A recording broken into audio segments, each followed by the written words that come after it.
আসসালামু আলাইকুম। আজকে আমি তৈরি করে দেখাবো রেস্টুরেন্ট স্টাইলে সুইট চিলি সস।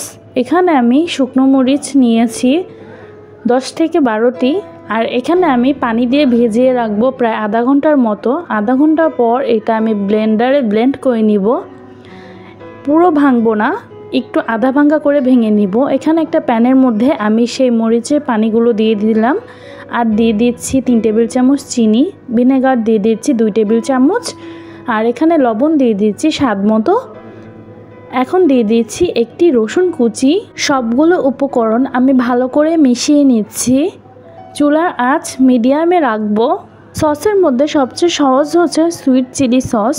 এখানে আমি কর্নফ্লাওয়ার গুলে নেব। এখানে আমি 1.5 টেবিল চামচের মতো কর্নফ্লাওয়ার নিয়েছি, আর পানি দিয়ে এটা ভালো করে মিশিয়ে নিচ্ছি। এটা সাইডে আমি রেখে দিচ্ছি। অন্যদিকে সসটা ভালো করে বলক এসে পড়েছে, তখন আমি দিয়ে দেব গুলে রাখা সেই কর্নফ্লাওয়ার। দিয়ে আমি ভালো করে মিশ্রণটি জাল করে নিচ্ছি। কর্নফ্লাওয়ার দেওয়ার সাথে সাথে মিশ্রণটি কিন্তু ঘন হয়ে যাবে।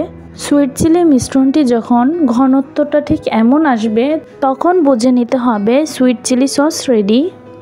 আর এখানে আমি কালারের জন্য 2 টেবিল চামচের মতো টমেটো সস দিয়ে নিচ্ছি। টমেটো সসটা অপশনাল। টমেটো সসটা দিলে কালারটা জাস্ট সুন্দর আসে, আর টেস্টটাও একটু ভালো আসে, তাই আমি টমেটো সসটা ব্যবহার করেছি। আপনারা চাইলে স্কিপ করতে পারেন। সসটা জাল করতে করতে অনেকখানি ঘন হয়ে এসেছে। এখন আমি সসটা নামিয়ে পরিবেশন করে নেব। মাত্র কয়েকটি উপকরণ দিয়ে কিন্তু ঘরে বসে আপনারা তৈরি করে ফেলতে পারেন সুইট চিলি সস। খেতে কিন্তু পুরো রেস্টুরেন্টের মতোই হয়। আপনারা বাড়িতে একবার ট্রাই করে দেখতে পারেন। সসের মধ্যে সবচেয়ে সহজ মনে হয় আমার সুইট চিলি সসটা। ঘনত্বটা দেখলেই বুঝতে পারবেন যে কতটা পারফেক্টলিভাবে হয়েছে।